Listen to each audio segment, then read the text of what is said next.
Well, good evening and welcome. Welcome to Rangers Radio. Joining the show this evening is the one and only Bridgeman and my big mucker Southside. How we doing, boys?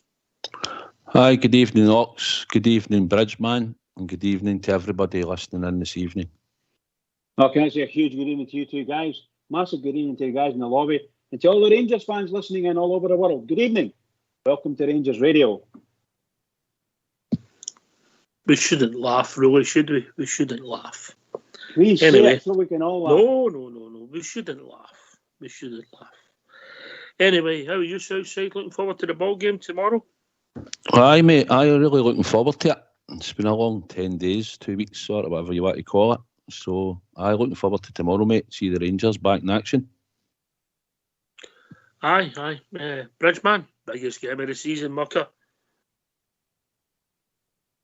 It truly is. Biggest game of the season for all the Rangers fans and the big team. Big game, massive game. Results, everything. The result is everything. 1-0 will do me. Come away with the 3 points. That's what's going to make it. And that'll put a wee marker down for tomorrow's games later on. And we'll see how everybody gets on under pressure. Come on, Rangers. All right. Once again, we've received another lawyer's letter, Bridgeman. Uh-oh. From your rival, Mr. S. Kipper again. Dear Rangers Radio, on right behalf of my client, Mr. Skipper, S. Kipper, regarding his compensation claim for his mastermind-esque performance in Rangers Radio, Mr. S. Kipper has been left out of pocket, not for the first time after dealing with Rangers Radio. My client was seeking compensation. My client had hired a professional photographer to capture the trophy presentation from a star actress. We have since discovered the star actress was an extra in one episode of Taggart, and a speaking role in 2 episodes of Take the High Road. I actually think it was Garnet Way. My client also hired an open-top bus to parade the trophy along the high street. Fortunately, he found such a bus which wasn't being used. All that was needed was a small tin of red gloss paint to cover up 10 in a row slogans. I await your offer of compensation, Senor Beltrami. Offer of compensation. He's a lunatic, Skipper. Go on yourself, Skipper.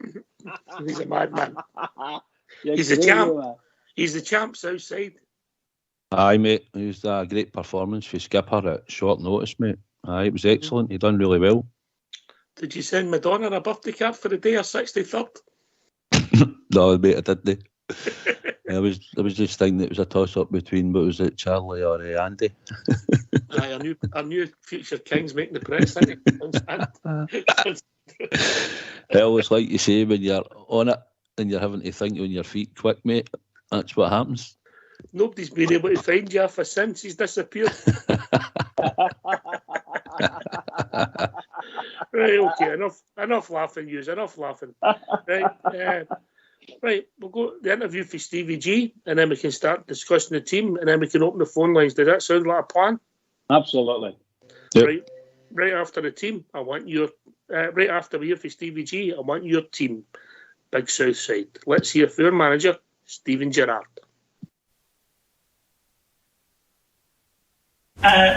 First question, mate, the squad news for tomorrow, please.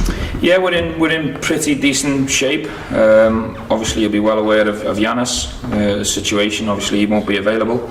Ryan Jack's had a positive week, but won't be involved at the weekend. Same as Namdi.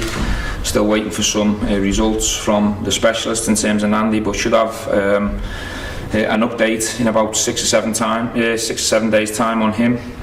Besides that, we're in good health. The internationals have come back in a good place, so we're nearly at full strength, which is positive news.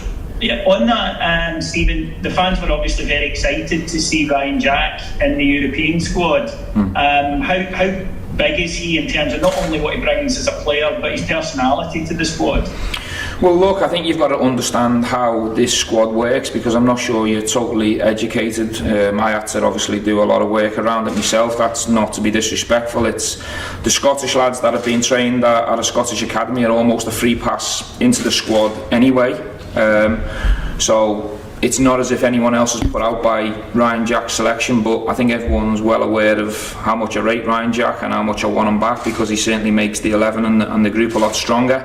But you know, I think we get around 17 picks that are outside either being an academy trained or a Scottish trained player, so that's unfortunate because you want to pick everyone. But a lot of the names you'll see in the squad, i.e. the likes of Stephen Kelly, Robbie McCrory, Nathan Patterson, Ryan Jack, Scott Arfield, Alan McGregor, they automatically are in the squad without taking a place anyway. Hi there. It's the first time we've spoken to you since transfer deadline day. With regards to the business you did, how important was it to hold on to the specific players that there was potential interest in? I think that will always be the case at Rangers, especially when you're sitting in this chair or in my shoes, if you like. You always want to keep all the best players, the players that are going to give you the best chance of being successful moving forward, and that is a little bit being selfish, but I also understand the side of it of how the business works, and I was well prepared for my phone going at any given moment. If the right bid landed for a player and the board wanted to accept that, there wouldn't have been any resistance as long as they were happy on their side. This club's had some real healthy bids in the last 2-3 windows for our players, and to be fair to the board, they've stayed strong in them situations because they've just fell short of our valuations of them players, i.e. Ryan Kent, Alfredo Morelos. We had some bids for Nathan Patterson that were way off his valuation in this recent window. So the reality is the valuations from me, Ross and the board collectively, no one's hit them numbers, but from a selfish point of view sitting here, I'm obviously happy in that situation. On the flip side, you take on St Johnstone tomorrow, and they lost potentially 2 of their best players, but what kind of test are you expecting against Callum Davidson's side? A very similar test, because I think Callum's proved up here he's been a top coach and a real good manager.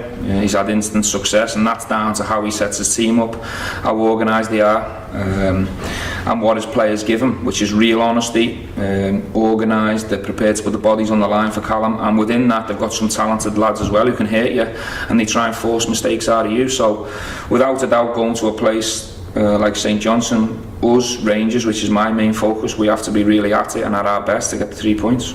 Was Nathan Patterson the only bid that you received? As far as I'm aware, I'm not sure that's 100%. I think that's a question you'd probably have to ask Stuart Robinson and Ross Wilson, but the ones that I'm aware of that were real was Nathan Patterson in this window. And you mentioned Yanis Hadji there, Stephen. When do you expect him to be available? Not sure. Trying to go off what the normal situation normally is, which is 10 days. I've not spoke to Yanis today. I spoke to him when I first heard the news, and he never had any symptoms at the time, which was good news. But I'm due a catch up with him at some point in the next 24 hours, so I'll know more then. But he's obviously ruled out at the weekend, and I think he'll be ruled out against Lyon if you go on that 10-day period from the test.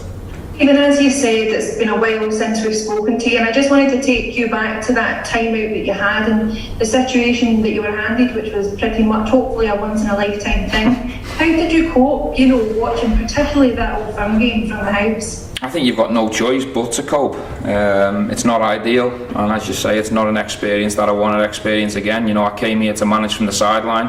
I feel like I can be a bigger help from the side, and I like to be hands-on. I'm here for every session.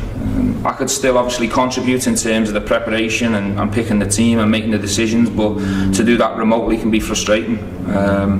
But I think for me, the most pleasing thing, what made me the most proudest, was how we all stuck together during them challenging times. It wasn't just me that was missing, there was a few of the staff members, some players were ruled out as well, and we were really tested to the maximum. But I thought Michael and Gary stepped forward tremendously well, and the players followed them. So from the outside looking in, it showed the strength of us as a club, that we could deal with adversity, and when we were pushed to the maximum, certainly in certain positions, we coped extremely well. So trying to look at the positives from that 2 weeks rather than the negatives of being in bed with symptoms, with COVID, feeling sorry for yourself. I had no choice but to just cope and get on with it. One player I wanted to ask you about in terms of stepping up, you mentioned that yourself, was Robbie McCrory. How proud were you of the job that he came in to do under the circumstances that he was under, and does he come more into your thoughts now? Well, he's always been in my thoughts.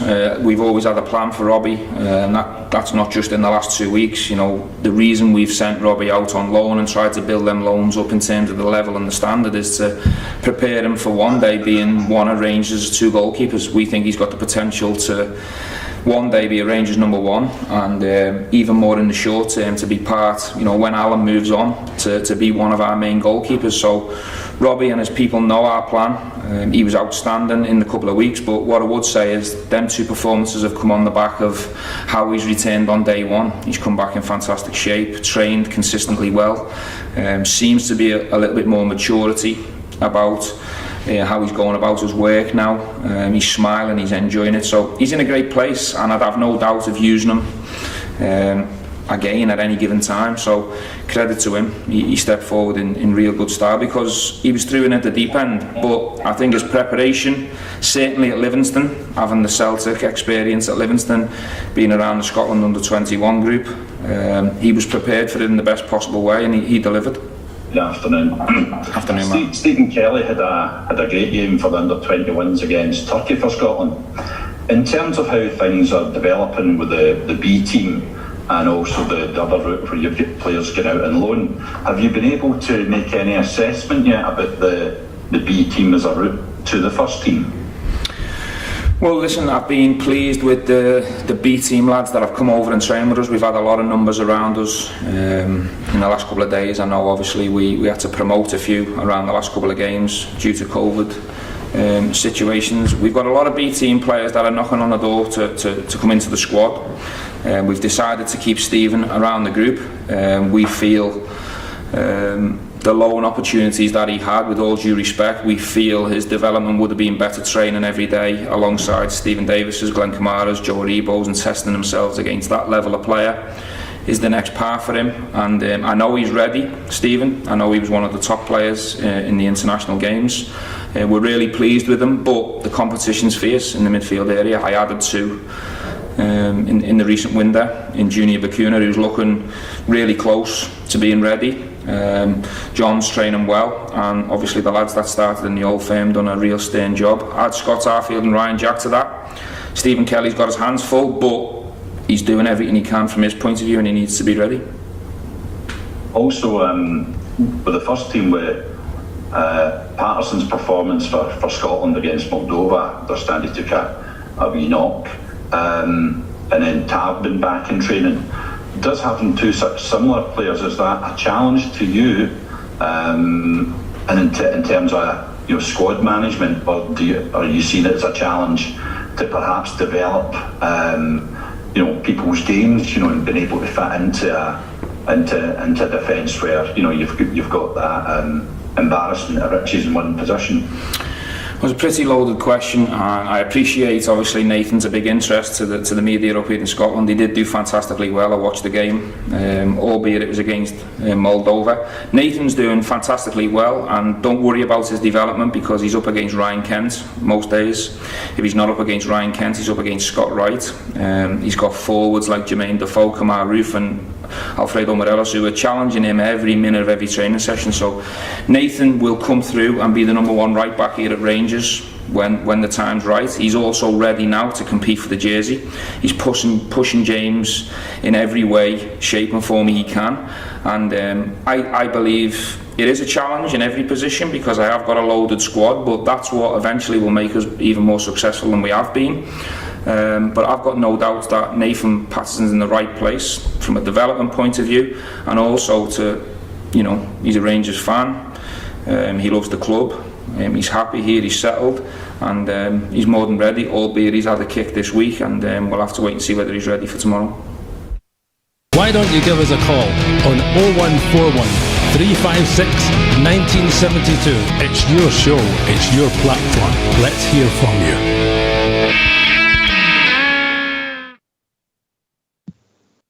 All right, gents, be back with us. Yes, indeed. A lot of information in such a short space of time. Southside, don't want to go into it, but David Edgar leading us off there, so we'll see where the club stands. But thoughts on the press conference, Southside? Aye, mate, usual. Interesting, frank, informative, you know.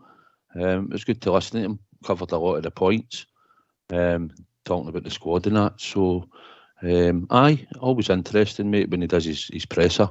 And it was good to hear him back, talking about the team. So, aye, it's looking positive on all the fronts, the way he's discussed certain players and that. So, aye, it was a good listen, mate. Enjoyed it. You've actually forgot we've not heard from him for about 3 weeks, Bridge. Mm-hmm. Yeah, it's absolutely right. Anyway, I sadly missed as well. I think it's sadly missed. Of course, that international break there just kills everything, doesn't it? Look, I just love listening to the guy. The guy's got class with a capital K. Absolute class. Everything about him's class. The way he handles the press. Admittedly, it's no that they're doing a daily record reserve, so that's a bonus in itself. I don't even know who else was there, to be honest. But I like the way he does it, and I hope he continues doing it. You don't get any clangers from him. Tells the God's honest truth, and that's all there is to it. The questions I would like to ask when he tells you that, they've only had one genuine bid that he knew, and that was for young Patterson. That was from Everton. And I don't know how much it was. Let's say it was £8 million. I would like to know how. No, I'm not going to answer that. I'm not going to answer. No, you would like to know, but they're not going to tell you, Bridge. Two different things, yeah. Yes, I know. I mean, he intimated their Southside there's been bids for Morelos, Kent, Kamara, Aribo, yeah? Aye, mate. And you'd expect bids to come in for them, you know? It's something we've got to live with. Obviously, if they match the expectation of the board and the management team, then it's something they're obviously looking to consider. But obviously, the bids that have came in have fell short. So it's good to retain the players for this season going forward now, you know. Mm-hmm. Mm-hmm. Did you get any clues? Have you changed any of your thoughts on your team, Southside, after listening to the press conference? No, I sort of had a wee sort of team in my head. Right, go on then. Is that next to all the broken bottles? Mm-hmm. Going with everybody's fit, I'm going with McGregor, Tavernier, Barisic. It's always going to be Golson, and I'll pick Hollander, hoping that he's fit. Midfield, Kamara, Lundstrom and Aribo. And up front, Kent, Alfredo and Roof. Okay, so basically 2 changes. 2 changes. Same forward line for the last game. Bridgeman, he's got even Stephen Davis a rest, because you never drop Stephen Davis, you give him a rest. You've got Tav back and the rest. Oh, you've got McGregor back. So 4 changes for the Old Firm game, yeah? Aye. If Hollander's no Balogun would go in, so it'd only be 3, but I would expect Hollander if he's fit to play. 1, 2, 3 changes for the Old Firm game, yeah? Goalkeeper, right back, and centre of mid, yeah? Mm-hmm. Okay. Thoughts, Bridge? Last call. Right, okay. Southside, what's your rationale? Sorry, did I say something now? Oh, no, you never. Southside, what's your rationale? Okay, sorry, Pam. I just think Stevie Davis has played a lot of games recently. I think it's a game that we're getting into that we could probably afford to rest him. So I think that midfield that I picked should be good enough on the day to beat them, mate. And it gives Stevie Davis a rest going into the European game next Thursday. Mm-hmm. Pitch? Yeah, can I give you my team, what I thought? What I think? Yeah, go on. I think it's, to me, it all hinges on fitness of 2 players. And that's, it's 3 players actually. If Tav's okay, then obviously he'll get in. But the main one is Hollander. If Hollander's fit, then the back 4 changes dramatically, you know. Because the guy who's outstanding last week, Balogun, if you bring Tav in, the Balogun's not going to get a game, in my opinion. So my team would be McGregor, and depending if Hollander's fit or not, let's assume he is fit and say he would be playing with Goldson, so it's Goldson and Hollander. The right back position, if Tav's fit, it's a fight between Patterson if he's fit, and Balogun for right back. So I would go with Tav. You've got 3 possible right backs. I'm saying that. I'm trying to say that to you. It depends on fitness. We don't know if Patterson's fit or not. Right? No. You're going to pick 11 players. Come on, I'm trying to tell you the way I see it. But what I've picked is Tav, Goldson, McGregor, Tav, Goldson, Helander, and Barisic. Right. Lundstrom, Davis, and Kamara. Wright, Rellis, and Kent. Wright isn't fit, it would be Aribo. Right, okay, so you're taking Aribo out, yeah? Yeah, it's a choice between Wright and Aribo, and I go for Wright. Okay, all right. Okay, Joe Aribo gets in my team most weeks, but everybody says it's slightly different. I don't know how fit Scott Wright will be. Southside? We don't know really, do we? We're just waiting to sort of see actually the team lines tomorrow. We didn't really allude to anything, did he? So I will just have to wait really tomorrow, mate. I think probably Roof would probably get in the team bridge, you know. But like you say, if he's fit, and there might be something you might look for to hit them with a bit of pace, you know, down the sides. I can't disagree with you. I really can't disagree with you. I mean, the teams that we would pick Southside, there's not that much a difference between the two. And a wee choice of this player or that player, you're not tweaking too much. It's maybe just a wee bit of favour here or there.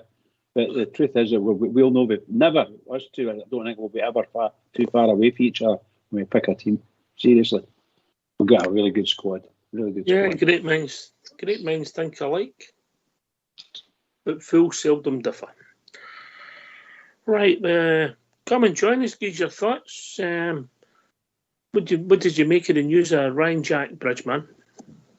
Well, I'm absolutely delighted with what we've heard. Obviously, we're a wee bit disappointed because we're hoping he might get a quicker return, but that's just wishful thinking, really. But maybe within a month, you might see him starting to break in and get a wee cameo slots in the team if he's fit. If he doesn't have any breakdowns, then there's no reason why he shouldn't. But it's up to the manager. The manager knows what he's doing.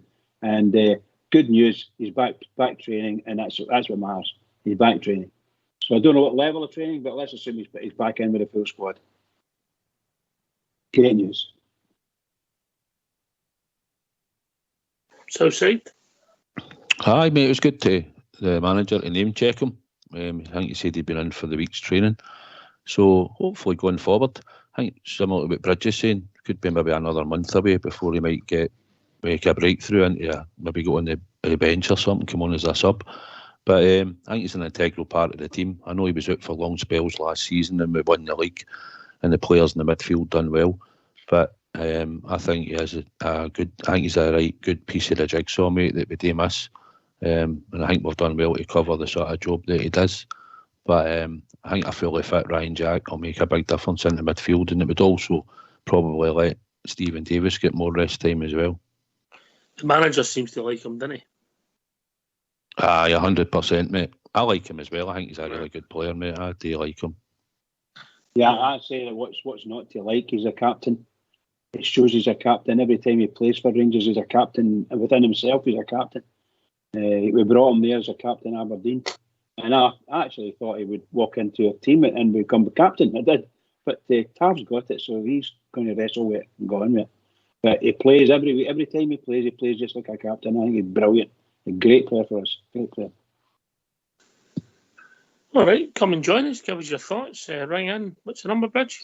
The number's 0141 356 1972. Come on in. Phone in. Come through to the receptionist. Give them your point. And come and join us. So we'll see. It'd have been interesting, Southside, if there had been an offer for Goldson, where his contract situation is it? Aye, mate. Certainly, I've give us something to think about. I'm a wee bit disappointed, if I'm honest, now that you've just mentioned that. I think this was probably the best time. This is just my opinion. I think it could have been a good time for him to be thinking that he could have been sorting out his contract during the international break. I think we're going into a lot of games. I know he's certainly his agent and that's going to do the do the contracting stuff. But I'd like to have maybe thought you'd have been thinking about a decision round about now. If no, I'd like to have a decision by the next one in October, mate. After that, I think he might be working his ticket. So that concerns me, if I'm honest. Is it just modern football? Is it just modern football? Aye, mate. We've took players for clubs and done the same sort of thing, you know. Mm-hmm. But I think we've gave him a good platform. He played for Glasgow Rangers. He's been an ever-present. He's getting European football, playing at a big club. Okay, the league might not be the best, but he's certainly playing at a massive football club. I believe we'll probably give him a decent contract. I know he's probably at that age where it's his last contract. It might be like a 4-year deal he's looking for. I would think maybe he's looking for something like that, eh? So whatever Rangers have offered them, they've offered them. It's just irking me a wee bit, mate, that he's sitting here and he had probably a chance to come out and maybe say, I've signed, or I think by the next time we get to October when it's international break, I think then, if he's no signed, I think he'll maybe think looking elsewhere come January, and that's when the club will need to make a decision whether he's still playing or no. Then that's just my opinion. But aye, it's modern football. I get where you're coming from, but I'll tell you what: if we ever run a Europe and Connor moves on, it'll be the last European ties he'll ever play. I can't disagree with you there. That's a God's honest truth, and that's the way I feel about it all. The guy might be playing it close to his chest and just playing a wee waiting game to see what's going to happen in case it might not be very far away, and he's just waiting on a wee nudge here or there. Either his agent's got to move, or Rangers have got to move, and sooner or later one of them is going to have to come out and say, right, let's end it, just end it, and that's it. That means that we'll keep him. I would keep him by the end of the season anyway, no matter what happens. I think he's a fantastic player for Rangers. He does really, really well. He's never let us down, really, you know. There are a few blips here and there, but he's never really let us down. He's all go, and he's a rock. He's been a rock for the manager and the assistant manager for sure. So please, just go out and sign it. Get it done, Mr. Golson, and let's go on with life. But we'll see. My own personal view is that it could move on, at the end of the summer, at the end of next season, so this season. But you never know in football, you never know. It's a gamble, Southside, if you get injured or that and you've no sign for anybody. Aye, it is. I mean, we know that modern day football. No, John Mark Bosman put paid to Everton, didn't it, back in the day. So, I mean, he's entitled to have a look, I suppose. But, I mean, he's playing at Glasgow Rangers here, and like you say, he could be going into Champions League football next season if he still is, and he's still performing. I mean, you know yourself, football's a funny game. You could lose form or you could take that injury, like you're saying, and then you're struggling. So I just think I'd like to have his answer by that time in October. Then, since we're not getting it this time, I'd like to think, hopefully, and if you think there's anything he might be moving on, fair enough. But if he's staying, I'd like him to come out and declare it. You're here on that. We'll be joined by one of your favourite callers, Southside, your friend Amanda. Evening, Amanda. Evening all, how are we? You can't get rid of me, I'm back in the groove. we can get rid of you. Don't mention it in the groove, Southside. That'll be another lawyer's letter then. No, I think just on the subject of Stevie G, you know, again, a class interview for him. He never gives the press what they need. You know, he keeps it close to his chest. But I love that about him. I think he's just class. And the team, I mean, as we were talking about Connor Golson there, I think we need a decision by October. I agree. I think we need a decision by October. Because if he's not made a decision if a decision's not been made by October, then it's a case of he's probably going to be looking elsewhere in January, as you say. You know what I mean? But I just think, again, the manager's just a class interview for him. I think he's going to have to wait on Golson. I don't know if it'll happen. You just have to deal. It's one of these things about modern football. Aye, we all enjoying the manager. Southside. Total professionalism, isn't it? Total professionalism when you hear him speak. And always speaks well, Amanda. It's always a joy to listen to. Seems to control the press as well, the way he talks to them, you know. But aye, it's a step up the club's got since he's come in. You know, we're a class above now, but they haven't in the proper manner, or we try to. So, but aye, it's good. It was a good insight to listen to him after missing him for the last few weeks, Amanda. So it was good to get him. It's been three weeks or something we've heard since we've heard from him. Do you know what I mean? Because my nephew had COVID, but by jinx, he felt it and all. He says it was murder. He says it was absolute murder. He says, but anyway, as I say, I think just as a class act, I'm looking forward to tomorrow. I think just can't wait to be back in action again, innit? I think that just, as Bridgeman says, that international break just kills it for everybody, doesn't it? Aye, I'll put the man that's never missed an action. Bridge, how we doing, Bridge? Well said, you shocker. What can I say? No, I think that when you talk about Goldson, as I said earlier, he's been a rock for our manager, and the manager likes him, and the rest of the coaching staff like him as well. There is an issue, and it's obvious there's a money issue or some sort of thing in the contract that makes it better or worse, whichever the case may be. And he needs to sign it. He has to sign it. But, if he's going to not sign it, then he's going to play at the end of the season. And I don't know whether we should push him out the door, but I'll say this to Mr. Goldson. Absolutely nowhere in this world will you get the same as you get at Ibrox. Nowhere. Nobody will do what the club did for you, and no fans will treat you with the same adulation as you get at Ibrox. Think again, pal. Think again. Yeah. Well said, Bridgeman. He's on his soapbox tonight. He's on fire tonight, isn't he? I thought it was a wrong show there, Southside. I thought he was dictating a letter. I think he was an Englishman home to think again. Dear Mr. Barbieri, this is this.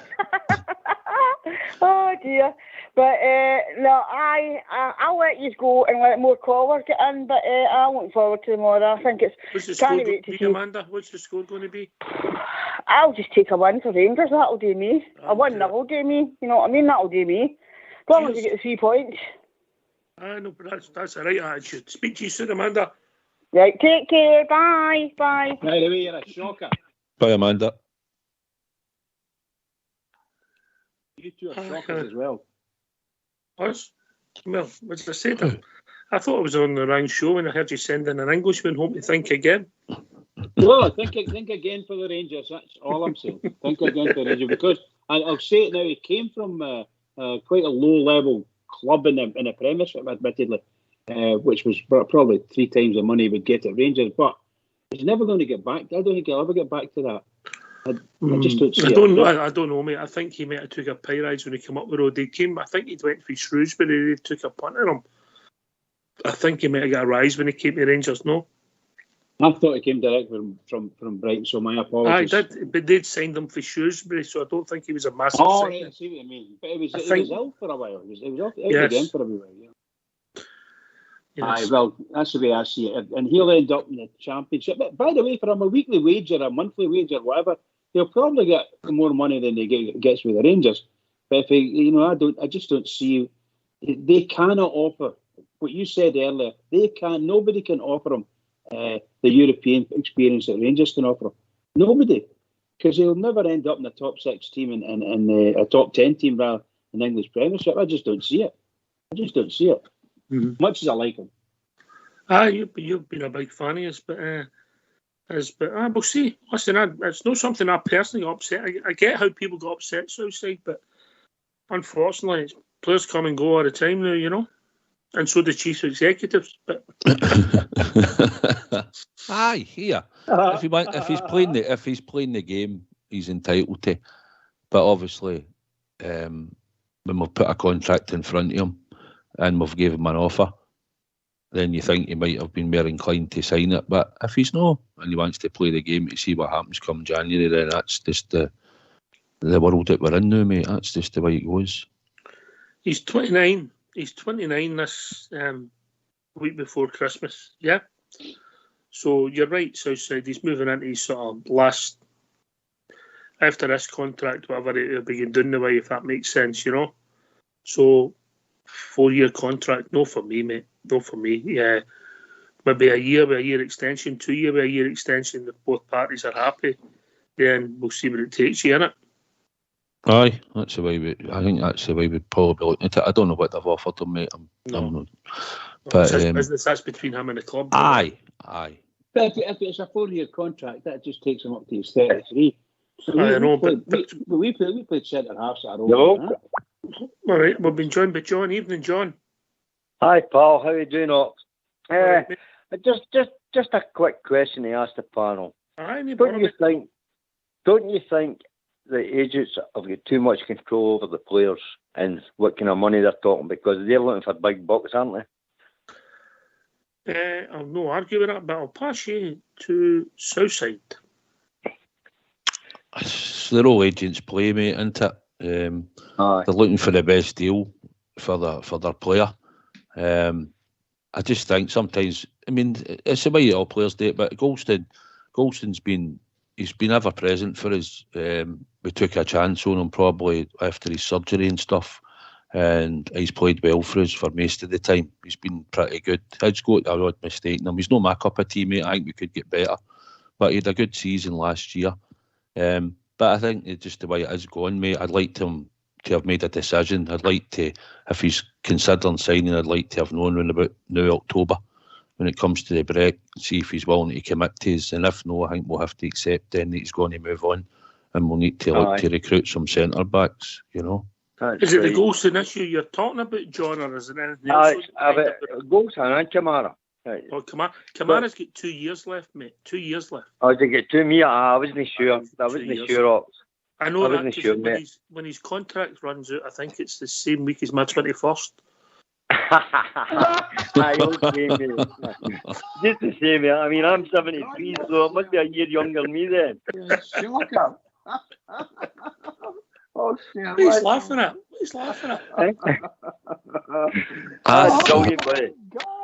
Aye, you think you mixed the two up with a 6, mate? You might be right. On you go, John. On you go, mate. I listen to your show every night, mate, and the show is absolutely brilliant, mate. I really love it. Thanks very much, John. That means a lot. There are not too many shows like that, like you and Ibrox Radio, because I think both of these are fantastic. I listen to it every night it's on. I'll not miss it. Great, mate. I even tell the wife to go to your bed out the road so I can listen in peace. That's how good it is. But anyway, even in the summer, we're not on. You tell her to go to your bed. You better believe it. As long as I can. Thank you very much for having me again. I love this show. I can listen to it 24 hours a day, mate. All right, mate. All right. We'll see. I can see if Bridge can get a letter for his missus and see if he can come on for 3 hours and me and the rest can do it. I think he's got enough problems he's in. Especially when he's dancing during the music. Brilliant. Right, boys. Thank you very much for having me on. Cheers, John. Right. You look after yourself. All right. John. Right, buddy. Bye. All the best, John. Right, bye. Oh, what a nice call. Bridgeman. Well, what can you say? The guy, he actually feels the same as us, doesn't he? Most fans are. There's not much of a difference between how we feel. And sometimes we say a wee bit more on one side and a bit less on the other, if you follow me. But we're all much the same, that's the truth. And he's a Rangers fan. And when he said it, I don't think he meant any badness when he told his wife to go to bed. I don't. No, but just as a family. I think that was hilarious. And I was going to ask him for some tips. Oh, dear. No, he's obviously a Rangers man. Aye, very complimentary. Nice that people appreciate what we do Southside, and maybe guys like John enjoy it. That's what Rangers Radio is all about, mate. Aye, mate. Aye, we just come on here and give your opinion, and we have a bit of banter, and we hope people enjoy the show. And when they phone in or that and tell us, it's nice to hear, mate. But we just come on and talk about the Rangers because that's what we love. and we hope that people enjoy what we do. Do you know? We just come back to Saturday's game, and there's been a few people put the team out in the last couple of days and that, and nobody's had Gallagher in it after a man of the match display against the Celtic South Side. So, what's your thinking? Do you think he could play tomorrow, or do you think there's a chance he could play on Thursday? I think if he plays tomorrow, I think it's at centre back in place of Hollander. That's what I would think. Mm-hmm. I don't think he would go into right back. I think if Tav's fit and Patterson could even make it and is possibly fit, then one of the two I think would go straight back in at right back. I do believe it will be Tav if he's fit, but I think we've got the cover there if either one was fit to play it. So I see him playing possibly tomorrow. Going for Europe, if Hollander doesn't make it tomorrow at centre back, and he possibly could maybe be keeping him for the Thursday, I would be more inclined to think. Mm-hmm. Would you say that you're hoping that doesn't matter who the personnel is tomorrow, we'll get enough to see them off? 100%, mate. Aye, that's why I would take the gamble myself and with my team when I was taking Stevie Davis at it. I think we should have enough, to beat St Johnstone. What about the flip side, Bridgeman, that the argument is that you play your best team, it's available all the time, and see where it takes you? Well, you should be able to play your best team every week. And if you're able to do that, then you should be doing it. No excuses then. But that's why I said at the start, you were laughing about it, but like in the defence, you've got three ifs in it, If Tav's fit, if young Parsons fit, if Hellander's fit, Because I thought Richard Kipling was on there. Right, exactly. No, but that's what I mean. It's that's the way I think this defence will look. I don't know. Nobody's told me that Patterson's 100% after the Scotland game, and he never gets in the pool for the last game.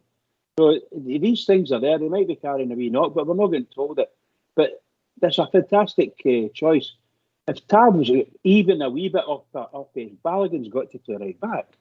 If there's no Patterson and Tav, Balogun's got to play right back. I don't know who they're going to put in centre half. Hopefully Hellander's fit and it'll all work out nicely. That's what I was meaning with that, Because other than that, it's just going to be chaos. It's going to be chaos for us. Aye. Big Hollander went up in everybody. Big Balogun went up in everybody's estimations. A couple of weeks ago, he might not get in the team, but listen, I suppose that's professional football Southside. Aye, mate. He came in. He done an excellent job, man of the match. But it's no his position, and he played well in that game. And it's the same when we talk about young Nathan Patterson. He's had some really good performances since he's come in. He's still young. He's a bit naive at times, and it takes a bit of time to get him. He will be the right back. So, aye, it's about getting a chance, and Balogun took it that day against them at Ibrox. But I think he could have a chance at centre back, mate, depending on Hollander. But I don't see him at right back. Mm-hmm. Aye, I get what you're saying, and I don't think we'll see Jack Simpson at all then, Southside and then Bridge. It's a strange one. I had a wee look at the European squad. You're looking at the centre backs we're going to go with Ox and Bridge. Mm-hmm. We're looking at obviously Golson, just Hollander and Balogun. So it's a wee bit. So obviously we'll need to be lucky. We're not picking up many yellow cards. It's one of the sort of into the defence where you normally pick up yellow card centre backs. So we're hoping we don't pick up many yellow cards or get any injuries because we're a wee bit light. The only I think we might do, if we had to really, would maybe be flying Bassey into a centre-back position if we were really struggling with suspensions or an injury. But I think we're a wee bit light in there with just the three of them in the squad.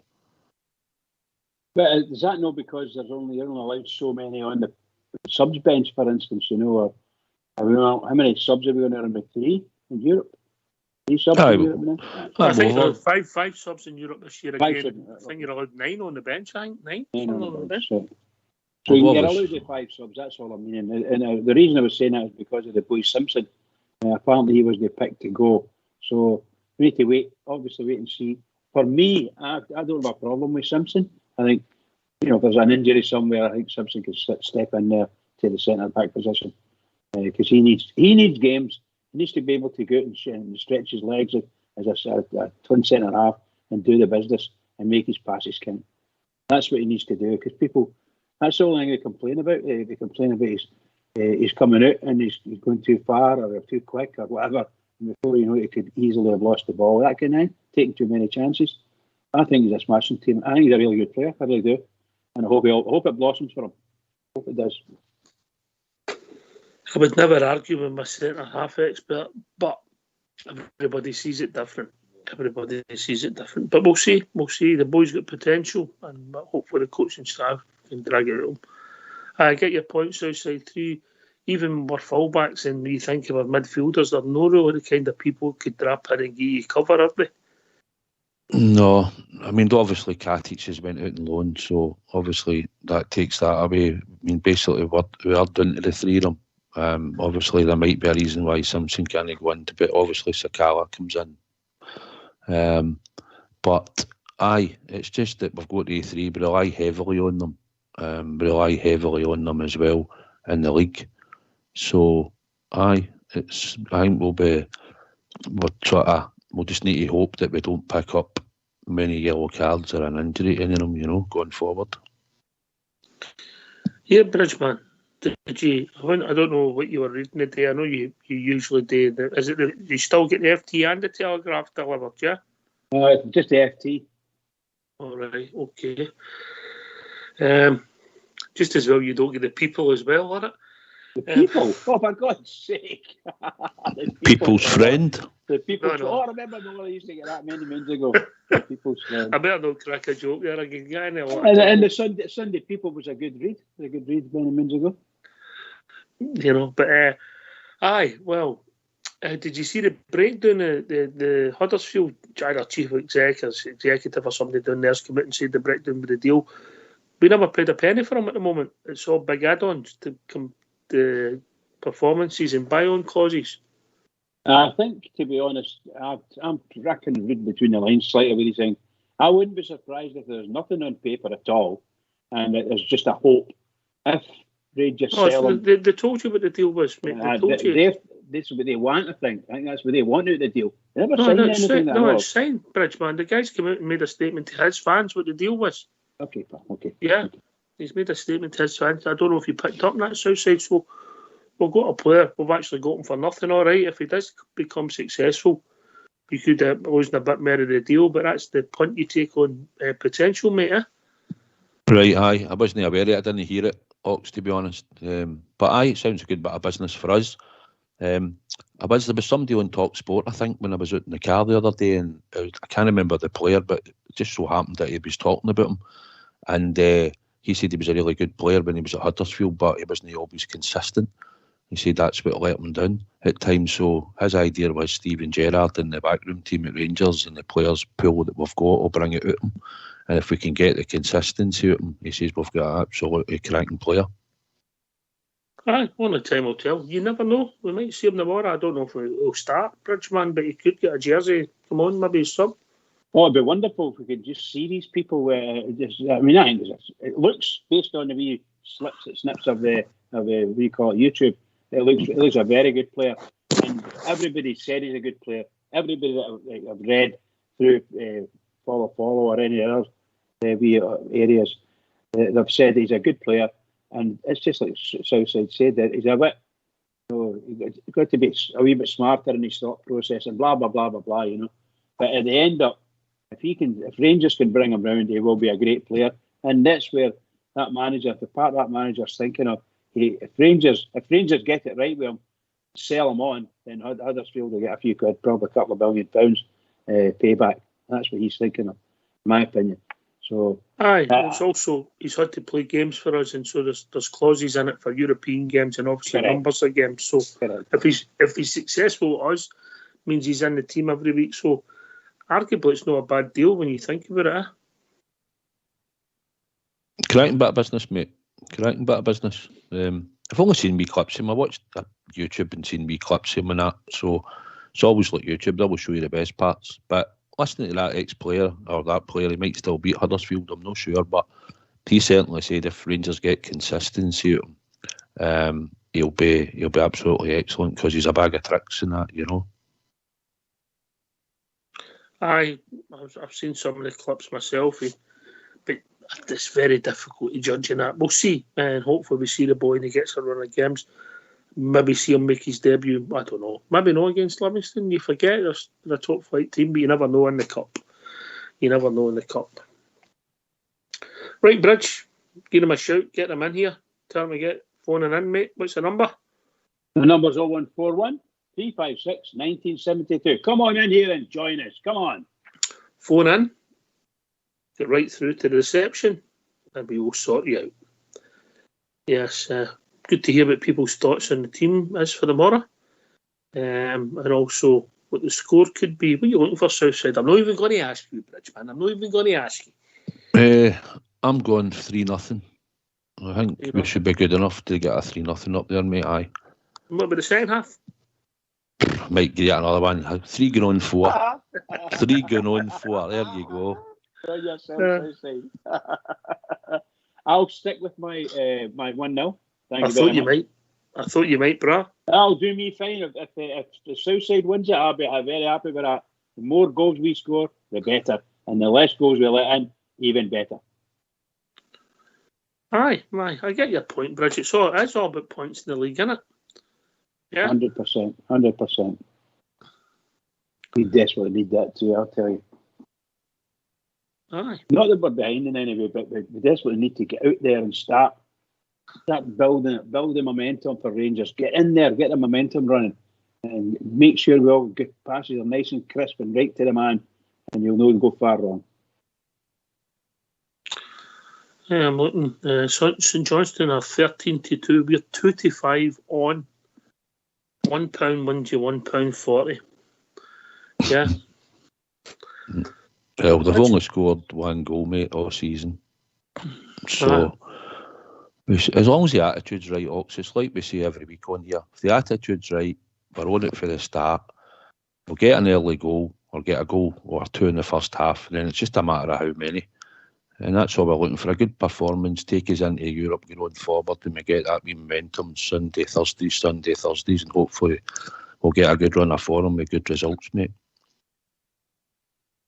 Just to let everybody know, Jaffa has signed up for a home Open University course studying the royal family.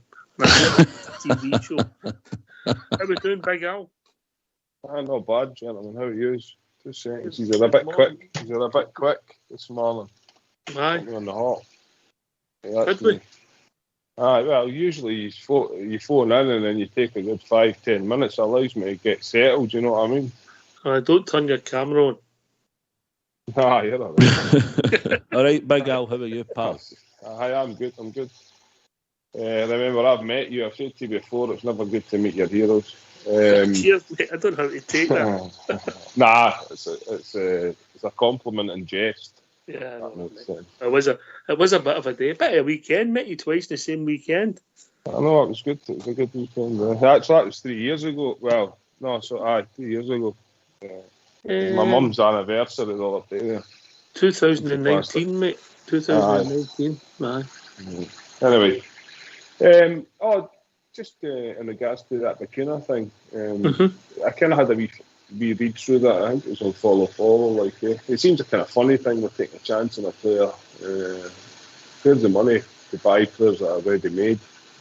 That's the question that I thought about. And also the thing with director of football, I think he's making statements, we knock back big bids for players. I think he was alluding to, like, we don't need to accept bids because we're kind of financially stable. But everything else you're reading, with that Bacuna thing coming out, I don't think we are financially stable because we're not going to go and buy a player. But also, I thought that was a model that we were trying to get to, was buy players on cheap, develop them over a year or two, and then sell them for big money. Is that not the model? I think is that not what we've been told? I think understand what you're saying, but I don't think what they're saying is I don't think the asking price was met. Southside. No, that's fair enough. Southside. I think that's right, Big Al, what you're saying as well. That is the model, big man. No, I believe that is the model, but I believe they didn't get to the price. I mean, don't get me wrong, I've heard people on here, and everybody's entitled to their opinion, but some people going about, we've got players worth 30 million, right? You've got to put you've got to put it in perspective. We play in Scottish football, right? If you can get £25 million for a player, then you should be happy. No, because of the league that we play in. And then once they move, but realistically, we've got players that are marketable, Big Al, but I think we're looking at it that we've managed to keep them now. The bids weren't big enough. And the big picture is we're going for the league, innit? We want to get into the Champions League and get the kudos. So we can probably afford to keep them on the fact that we definitely need to go and win this league. Obviously, the European money will help, but that's the big picture, isn't it, big man? It's the league. Yeah.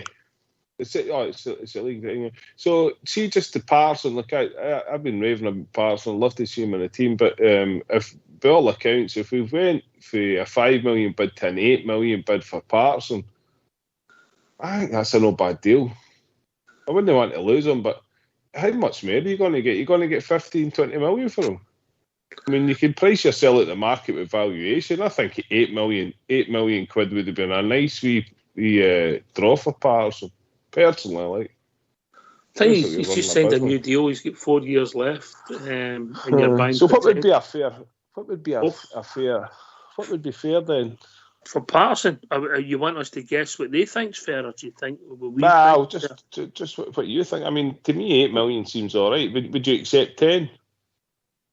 I'm in your camp actually. If the boy had moved and if we'd have get that money up front, I would have said, thanks a lot, Nathan. We wish you the best. But obviously, the club sees him. They're seeing him all the time, mate, and they maybe see him, but more in him than we think. But can they put a valuation that's not a realistic valuation that prices him at the market? You know what I'm saying? If they think he's worth 15 million quid or 20 million quid,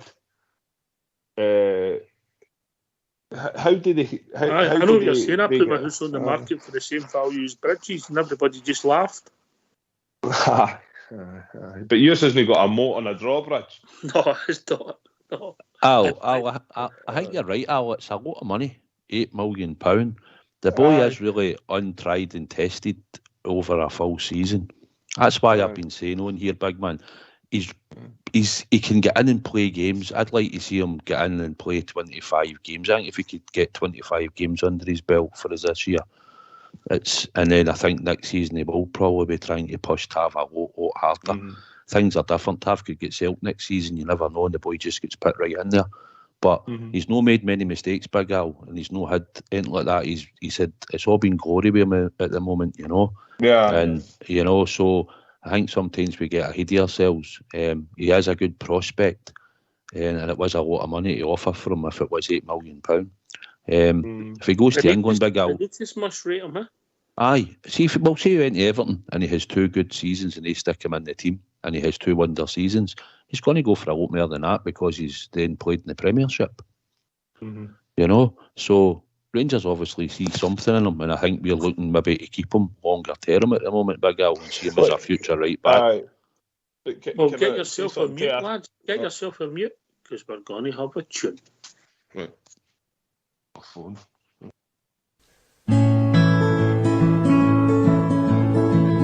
Look what we've done to their 10 man.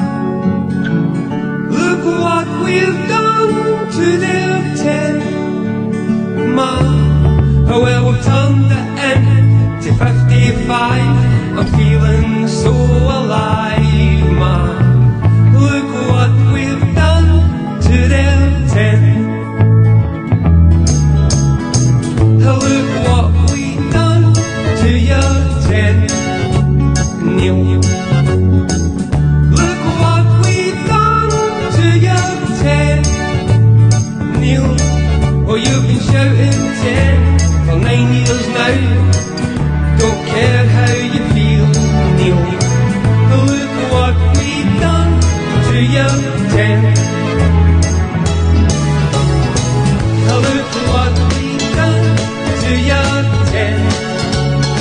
Brown. Look what we've done to your 10 Brown. Well, we're taking it back to where it belonged. Hey, Griffiths, do you want to sing along? Look what we've done to your friend. Oh! Na na na na na na na na na na na na na. Well, the journey in Europe, it's still on. As for the league, well, it's all won. Look what we've done to your 10. Look what we've done to your 10. Shame. Look what we've done to your 10. Shame. What a guy. You've been great. If you'd have signed a 5-year contract, I'd have made you my mate. Look what we've done to your 10. Oh! La la la la la la la la la la la la la. Well, the journey in Europe, it's still on. As for the league, well, it's all won. Look what we've done to your 10. Na na na na na na na na na na na. Well, the journey in Europe, it's still on. As for the league, well, it's all won. Look what we've done to your 10.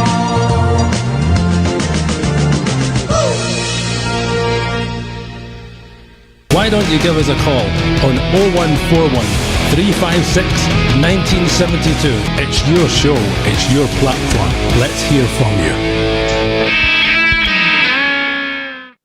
Look what we've done to your 10, Neil.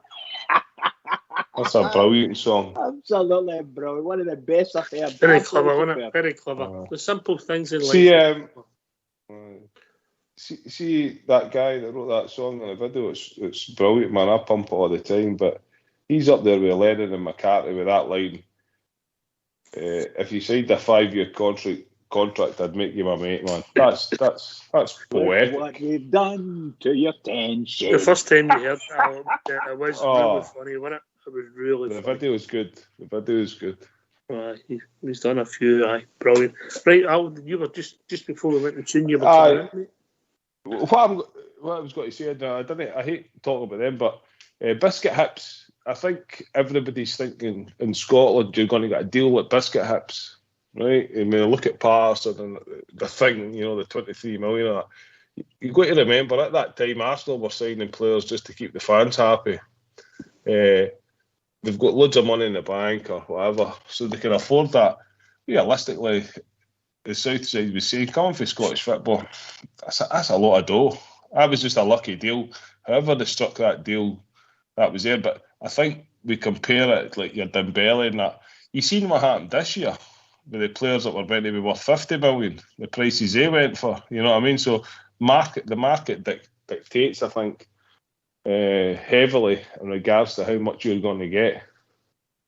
Whether players are needed at clubs, whether clubs are wanting to spend big money. This COVID thing, I don't think players are going to. I don't think clubs are wanting to spend the big cash unless it's a really, really good player. I think £8 million would have been a really nice value, a good deal for us. Obviously, the club doesn't think so, but that's why they're in their positions and I'm in my position. It maybe depends what the deal is. If it's $2 million a year over 4 years, yeah, and they say, well, $2 million, we can afford to go without that $2 million in our cash flow. $8 million up front, you maybe say, oof. It's all, the devil's always in the details, and we never get to know these kind of things, Al, you know. No, that's correct. Well, we can't tell Briggs because he can't keep a secret. Just another quick question. I've not heard Linda this week. Is she all right, or is she? Linda was on holiday, mate. She's put a holiday form into Fox and she's been on holiday, yes. All right, okay. Linda will be back on Wednesday. Oh, I'll make a day of that. I'll get a wee I bet you on will. holiday, mate. I noticed nobody comes. Tone. I noticed nobody comes in and asks for you or Southside. No, of course no, mate. Big Al's mentioned a couple of times. He's mentioned me a couple of times. Evolve, big man. You remember that? We have to evolve. Do you remember? Aye, we have to evolve. When he asked for it, he didn't ask nicely. Aye, see when you're talking about that, Big Al, you're looking at that money. If the money's 8 million, that's Boom Song money, if you remember, or Alan Hutton type of money. Aye. You know? That's what we're sort of gauging it against. You know, that sort of money would have just come in and offered 8 million. But if you take inflation into account, Boom Song, if a Boom Song was now, it would have been, I don't know, 20 million. 20 million, and then was it no at the time? Was there no some tie-in with Graham Souness trying to get us a bit of cash? Was he no the Newcastle manager? Was it not him that signed them? It was. Mm-hmm. I think there was something. So, but I don't think it was just to give Rangers. He was a good player. He liked him. I thought he was a brilliant player as well. Himself. But he died of death, did he not? When he? Yes, indeed. He didn't do what he did for the Rangers. He was a star at Rangers, and he didn't star at Newcastle. Not very often, anyway. No, but we'll see what happens. Obviously, the window's shut now, and you go to January and you see where it takes us, and how maybe people do in Europe and their values maybe go up. How long you got left in your contract's always a factor, big man. Aye, that's correct. Just another thing. Have you locked your Twitter? Because I have to listen to you on YouTube and it drops. I'm not involved with the Twitter page, mate. I do but not I know notice your page is locked now. I don't know, mate.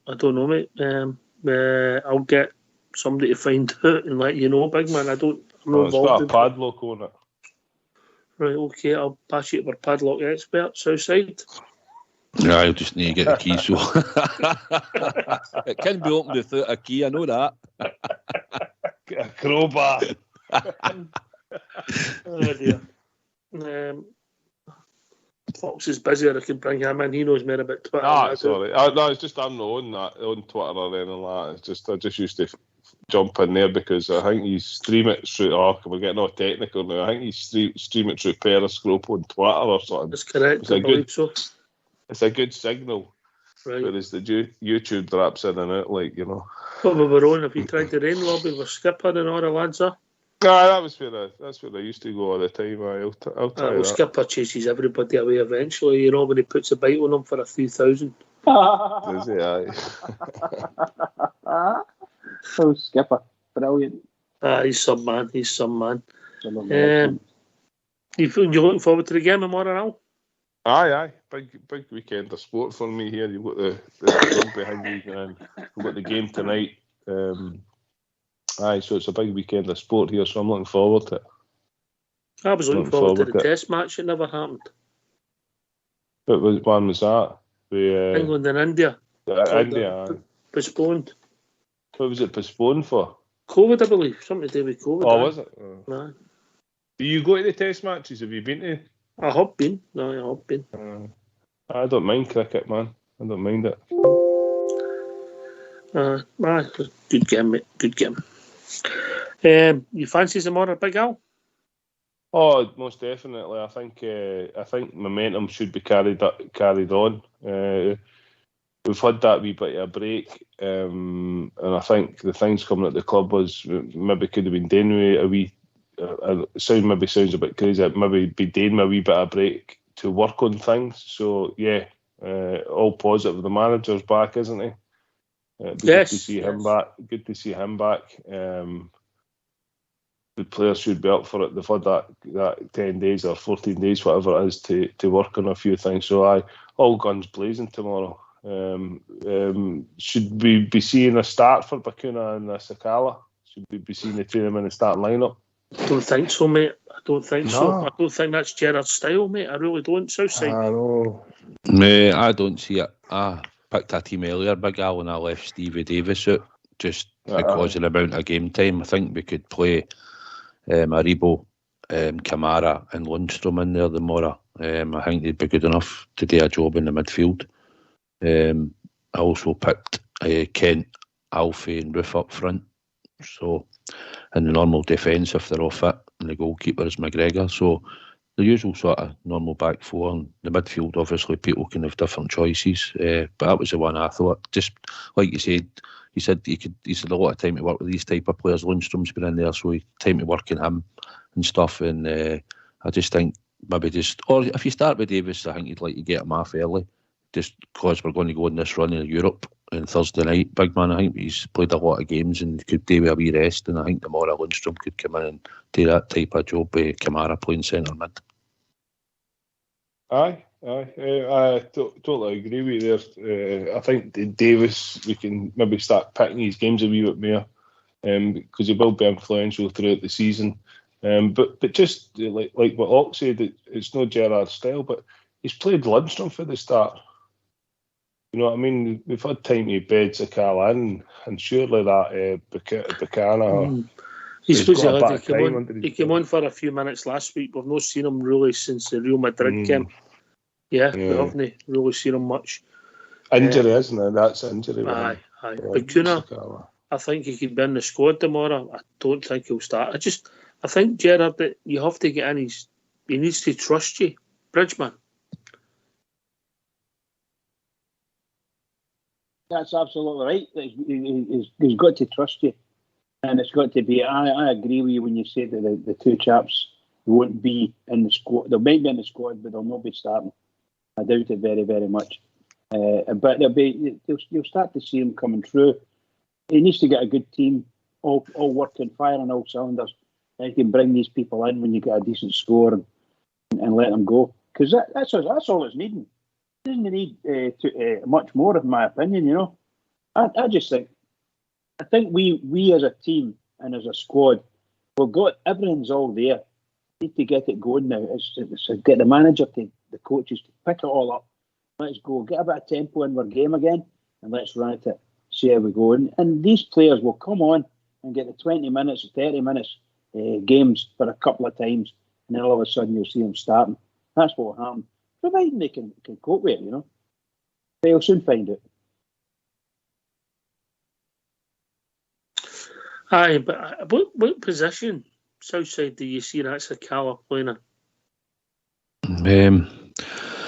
For the limited time I've seen him, I don't think he's a number 9, like a striker through the middle. I think he's going to be more like a Roof. I don't see Roof as a number 9. I see Roof playing off the number 9, running about. He gets pockets of space. He drifts into these spaces. He's instinctive.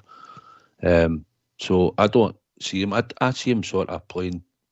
I think because he's got that much speed to burn, you're thinking he's probably going to play down the channel on either side of a striker. I might be wrong, but I don't see him being that physical up front where he can hold the ball. But he's looking to get the ball knocked down the side and then burn his space, I would think. But I don't see him as a number 9. I see him either side, like Roof. It can play either side of a number 9, in my opinion. Mm-hmm. Any thoughts, Big Al? Did the manager not say he brought him in to play alongside Morelos? And just another thing, a couple of times I've seen him, I mean, can he not play like that Jamie Vardy? Play close to the defender, get the ball at the tap and run on it, because he seems to have pace to burn. Aye, but is that all right? Is that all right in a big game when we're playing? But in the bread and butter games, they're all camped in the edge of the 18-yard box. There's no space. We have to create space for him then. Runners need grass, don't they? No, but we need to then. The man, he's been there 3 seasons. He needs to work that out. How we. Well, if he's not a player that can play against a packed defence, he shouldn't be at the club. So he must be at the club for a reason that he can fit into a style of football that's suitable for Scottish football. If that makes sense. So. I wouldn't be drafting Ruth to play him on the right. I wouldn't be drafting Kent to play him on the left, and I'm certainly not going to be drafting Morelos to play him through the middle. So I don't know. Maybe sell the boy. Maybe get 10 million for him. That's what we're asking. But where do we play him? Do you see him as an out-and-out number 9? Oh, well, I don't know. I think if he was in the team, I'd be trying to get the ball at the tap to him. just because I've seen the pace, he seems to have a bit of pace. I think he scored against Real Madrid, and he had a couple, didn't he? A couple of kind of like half chances that went past and that. I don't know. If we're buying players that didn't fit into your style of the game, what's the point of buying the players? The manager and the coaching staff must know where they're going to play them. But hopefully we didn't start playing them in 3 or 4 different positions or 4 or 5 different games. Do you play him on the right? Is he right-sided? Is he cutting in, doing that kind of thing? I don't know. Not that shot against them a couple of weeks ago. It looked as if he took it on his right, but I think he's right. Anyway, we've been joined by Bournemouth. Bear evening, Bournemouth. How you doing, boys? All right? Good, mate. Good yourself. Yeah. Looking forward to the game tomorrow. Hopefully we can just kick on for the Old Firm result, and I hope we can maybe go on a wee run. I think it's maybe important that we kick on now and go on a wee run and put pressure on the rest of them. Yeah, Southside. Aye, Bournemouth. I think tomorrow is a day that we'll get a victory, and then we're looking for a good performance against Lyon on the Thursday, and hopefully, like we're all hoping, it will project us into a wee run. We'll be back to playing Thursday, Sundays, and as long as we keep the bulkier players fit, and we're in a bit of form, mate, we're just looking for a wee run, and I'm sure we can, and that should hopefully propel us into a good position. That's what we're looking for.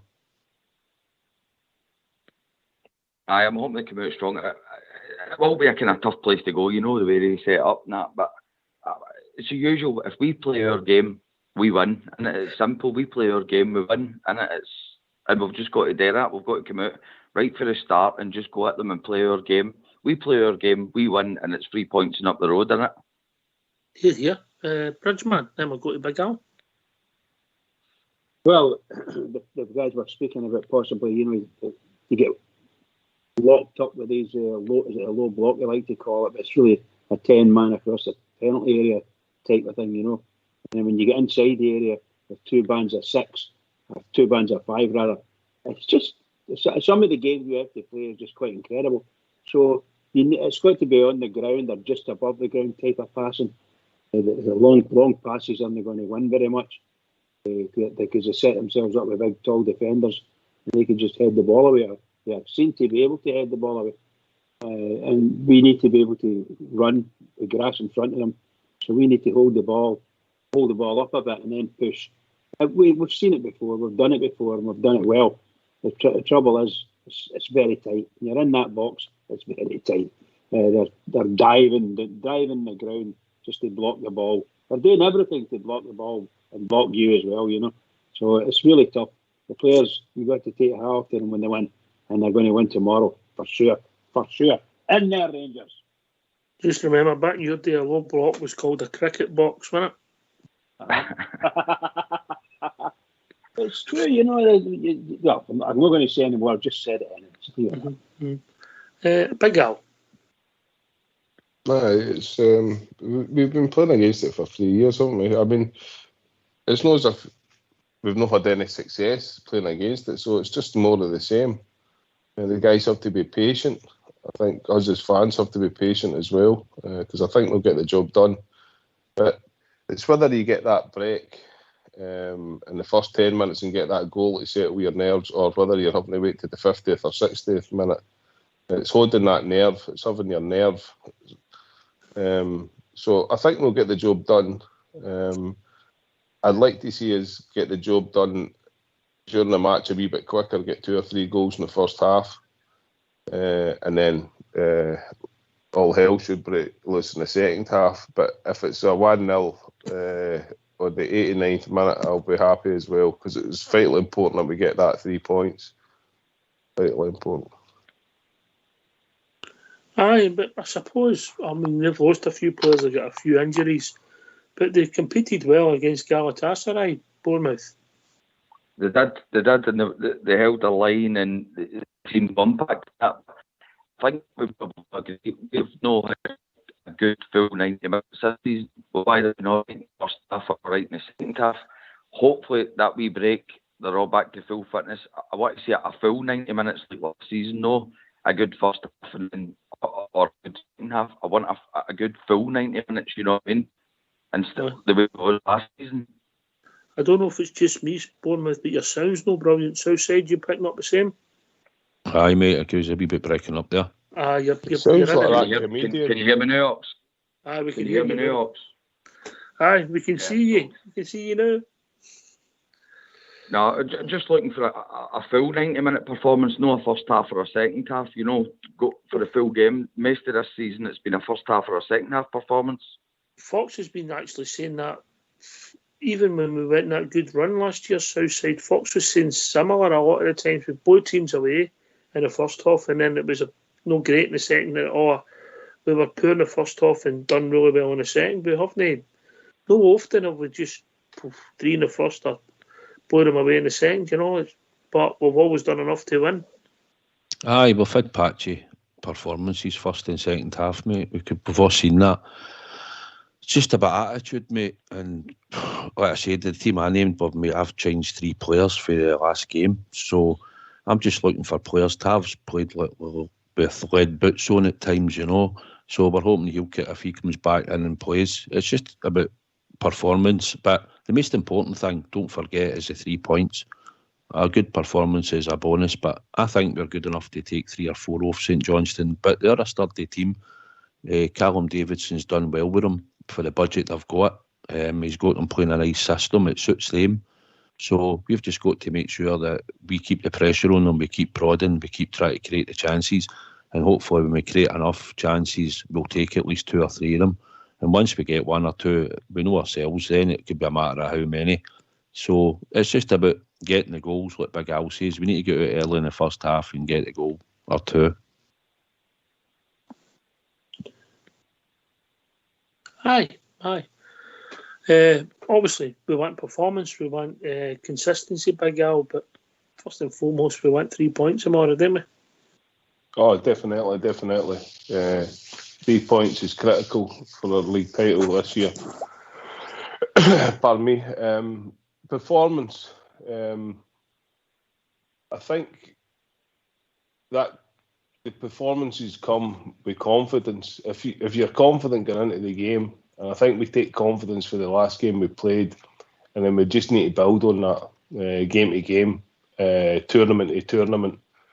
I think we'll probably have another good run in Europe this year, which will give us confidence. We've already beat Lyon, didn't we? What did we beat them a couple of seasons ago in the friendly? We already beat them, so we've been there. We know what it's like. I think that's a game that we can achieve in. St Johnstone's definitely a game we can achieve in, but they'll be confident. They're a confident team. They seem to have a nice, good goalkeeper there, that Xander boy. So it'll be hard to get one past him, but I think we've got the players on the team that can do it. And I would gear it Bacuna, we start them, or I'd just start them. What position? St John, somewhere in the midfield. Look, I think I've said before, all the time I've spoke to you, so the last 5 years or whatever it's been, I would just take my best players on the park and say we've got to win. He's won the game. We'll see he's after 90 minutes. And however they go about that, I don't really care as long as they win the game. I'd just like to see him, because I think he might give us that. If there is such that block, if they're playing with the 10 men, we need somebody that's wanting to take a wee chance. Somebody that has a bit of imagination, like your Kents, your Hadjis, maybe this Bacuna, maybe a Sakala, having a ping for outside the box. I think that's a thing. If they see a player that's willing to take that chance, hit 20-yarders, 30-yarders, I think that opens up space, because after 2 or 3 times of him doing that, some of the players are going to think to themselves, do we need to go out and stop him? And if they move out, that allows space for our Alfies and our Roofs to get in behind them. So I would give Bacuna a start tomorrow and tell him, look, go out there and do the damage, mate. Hit everything, anything that comes to you, hit it. And As Big Al's not alone in that, and said that we don't shoot often enough Southside. No, we don't, mate. It's something like we said, Big Al touched on it. We've all touched on it on here. We need to start hitting shots for outside the box when it's on. We sometimes try to play the 1-2 and walk it in. Lundstrom, if he was playing, or maybe get him up and running, he's had a few shots, Big Al, though he's no like set the heather in fire, you know. But This season, I think he scored 2 with shots, isn't he? Our deepest line midfielder, Sir Stephen Davis. Yeah, the only other player that springs to mind that hits, and by the way, they're not doing it week in week out, is Ryan Jack. He started pinging for. See, Kamara, that's what frustrates me about Kamara. I think Kamara, if he starts, because I think he gets into a position where he could hit a shot, but then he plays it left or right, try to feed in the striker or whatever. Have a dig. If Kamara started doing that, well, his value would start to skyrocket, getting a few goals, 7, 8, 8. If you get goals. Aye, so you get goals, and we say it all the time. I've heard you all talk about it. We've got Steven Gerrard and Gary McAllister. They were known for doing things like that. Why do the players just not have the confidence in their own ability? Have a ping, man. If you're trying, we can accept failure. If you're not trying and we fail, well, that's a different thing again. Like, I'm not too happy about it, but if Kamara, because I think Kamara gets into the position, that's what frustrates me about him. Really does. Can I come in? Bournemouth and then Bridge. Right. I agree 100% with Big Al there about the shots and target. And I think tomorrow as well, Ox, it'll be players like Aribo, maybe Bakuna gets on. Right, it's going to take a wee bit of trickery maybe to open them up. You know what I mean? But we did need to hit shots as well. But I think with their back line, we're going to need a wee bit of trickery, maybe a wee bit of magic to open them up. I think once we do open them up, and if we can get a goal or 2 up, we will go on and it'll be fine. But we do need to.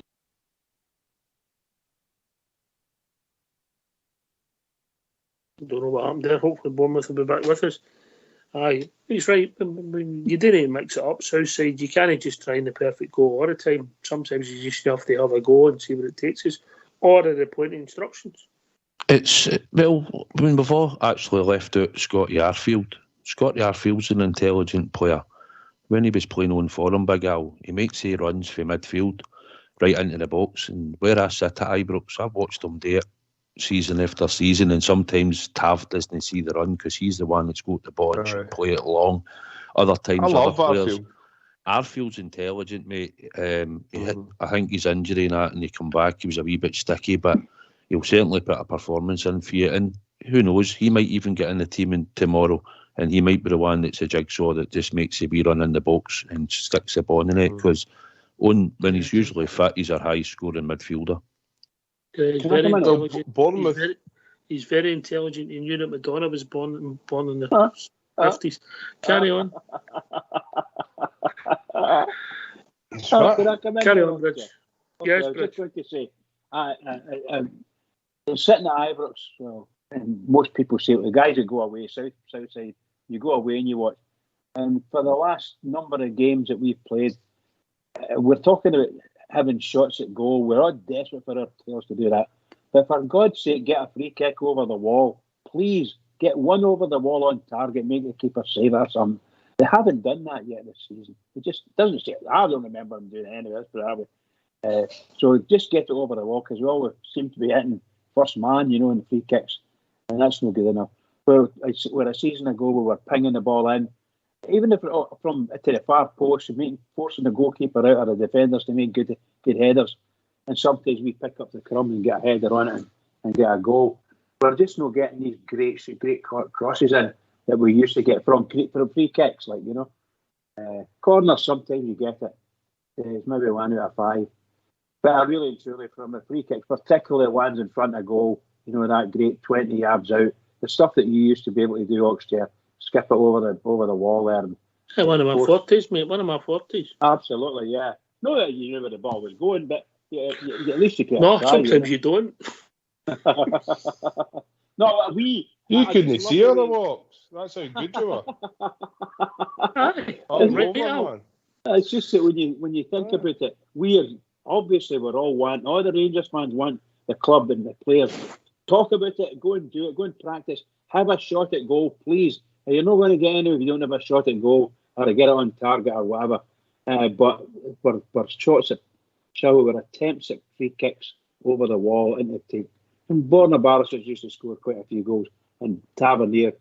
With two brilliant fullbacks that can, shall we say, score and put the ball in deadly positions and score over the free kicks over the wall. We've not done that yet. We need to do it. We need to do it and do the things that you're talking about. Get some shots in. Can I just retract some of the last half an hour I've been talking to you? I would drop Bakuna and I would drop Sakala. I don't want him in the team now because Bournemouth, I forgot about a player. Right, I'd get right in there.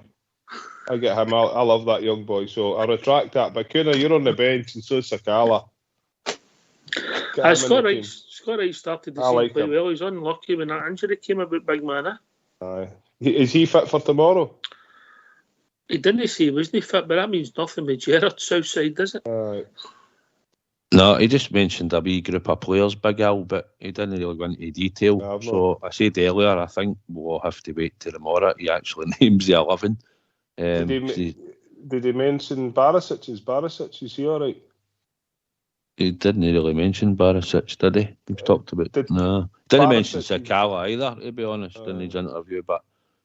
Slightly, I think it was just the questions he was asked. And he's not going to show his hand. No. That's good. I like that. I like that about it as well. You're not going to show his hand. But I think Barisic, was it his brother or his cousin came out during the week and says the thing we see him doing after the Old Firm game at the edge of the park, that was him kind of saying thank you to the fans and how grateful he is to be at such a big club like Glasgow Rangers. Am I right in saying that? I did hear that his brother had said that, but I'd never seen it. So if that's him ready to rock for the rest of the season, I think we'll be good. I like Bassey. He gives us something different. He's big, he's strong, he looks hungry, the young boy. But Barisic is still the number one. And I think that was Barisic saying to him, "Know your place, son. You'll get there, but not quite yet." Oh dear, I get your point. That'll be interesting. I'm actually looking forward to the game, Southside. Tomorrow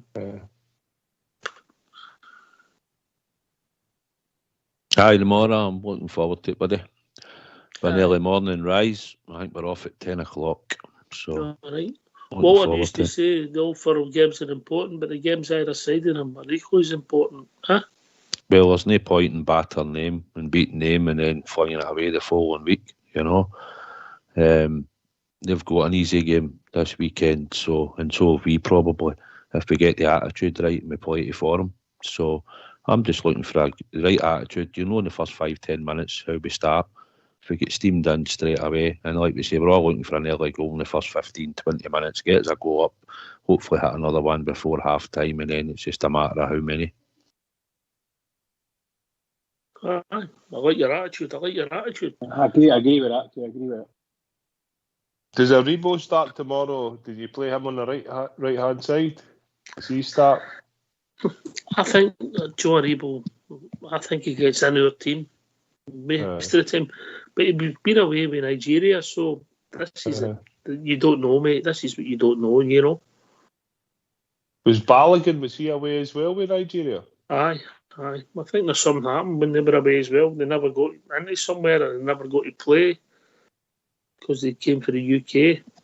But I never read the details. I just seen the headlines. But look, we'll see what the team is. Whatever team we put at tomorrow, Bridgeman should have enough to see off St Johnstone. 100%. You have to do it. The manager's got to put the team out and the team must respond. The Rangers fans are desperate, they're really keen, and they've got a fabulous opportunity to go top of the league and leave the rest trailing in our wake and wondering what they're going to do next. Because God knows what they're going to do. They all have to win. We need to win first. We get the opportunity to go up there and leather that mob. Just leather them. Go and do it, Rangers. All right, let's hear from you. Why don't you give us a call on 0141 356 1972. It's your show, it's your platform. Let's hear from you.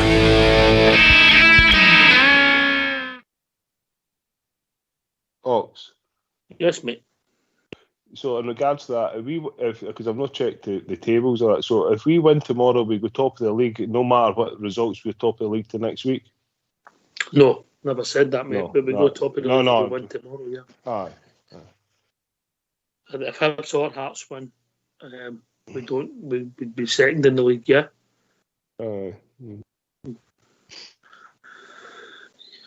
Yeah. It's getting to that point in the league where we win a game, and that's us at the top of the league. And then for that point on, if we keep winning, we stay top of the league. I don't know when that'll happen. Could happen this weekend. If Hibs and Hearts draw and we win, we're top of the league after the weekend. Yeah. All right, that's what I was meaning. That's where we want to be. We want to be there. We went to the top of the league last year and we never came off the summit. Is that correct? Yep. That's where we need as a club to keep that pressure on them, good pressure on the players, on the management staff, so you know exactly where you are. All you need to do from this point on is win every game and you've won the league. No pressure, that's all that needs to be done. So as soon as we get to that summit, I think that's us. We'll stay there and then we'll have 56 in the bag. Oh, I love it. Southside, I love it. Oh, aye. We all know it's going to get 56. We're definitely getting 56. So certainly. Do you think Southside? Do you think that like what I said there? Do you think that helps the team? Do you think that's a big teams thrive on pressure? We're a big team. We get there. It's a good pressure. You know what I mean? Aye. I said before, Alan here. It means the players like when we go back to like Haribo, you use Kent, even Alfie. I mean, most of the squad, mate, most of them, right? They never played with the pressure that they come and play when they come to play for Glasgow Rangers. It's basically a two-team league, and you've got to win it. And then you've got the demands of the support. They've learned and grown. When they were at, say, Haribo's at Charlton, right? Charlton lose a couple of games. Are they bothered? Probably no. No, that doesn't happen at Rangers. No, two defeats or two draws, we're all in here going mental. Because we expect, the expectation. A bad half, mate, whatever. No, we demand as a support the best. We can't always get it, but we demand it, and that's just our support, myself included. So these players have grown, Kent and all that, have grown to play at Rangers, find out about the club, the pressure, and then go into Europe. And the thing is, you've got to win every week. And that's it. And you don't get that at many clubs, mate. No, they don't get that at many clubs. I mean, a lot of them will say that. A while. Mm-hmm. It does take a while for that psychology to sink in. Now everybody's different, like to know that this is the expectation. This is the pressure that's put on you. It'll take because some of these boys, the names you mentioned, are still young guys. They've not had a lot of football. You know what I mean? Kamara was the same. Kamara was down at Colchester and all that, then came up to Dundee, and then we've got him. And look at the player he is now, but he's learned and grown with the club and the demands. And now we're back in Europe again. And if they all play well, these players, that's what gets them sold. What they do in Europe, That's how we could probably command roughly 20 million for Alfie, although he plays in the Scottish League, because what he does in Europe. And if he goes out this year and scores a number of goals, 8, 9, 10 goals for us in Europe, and scores enough in the league, that's what propels him to the £20 million player for me. Definitely. That's how I like that young boy, right? Because I think he's came in and accepted that he's at Glasgow Rangers. He had to up his game. The manager praised him for his, bulking up, fitness levels. He raised his game. I think he got it straight away when he came through the door. Maybe that's because he's Scottish and he knows. I don't know if he was a Rangers fan or who he followed as a boy, but he knows the circumstances run about the club. Some of the other players, it's just maybe took them that wee bit longer to accept the pressure, because it's not a bad thing. That's a good thing. If you can take everything on board that the club's telling you to do, you're a hero, aren't you? You're a hero. You know what I mean? Talking about heroes. We've been George, UK. Evening, George. Oh, George, good evening. Evening, lads. Evening. Right, George. George, boy. All right, George. How you doing, trips, by the way? I've got a question. I've got a question for you, George. Go for it, mate. Why you and Amanda never on at the same time? Can I answer that? There you go, man. No, you can't answer it. No. How we doing, George? I'm whistling Dixie, mate. Good man. You better know me, because that's cancel culture. What's on your mind? Mate? I'm just choking for tomorrow. That 2-week international break has been absolutely it's a nightmare, man. Absolute nightmare. 12:30 kickoff, George. I know, I'm aware of that, mate, man. I swear to God, I can't wait. What's your pre-match routine, George? What's your pre-match?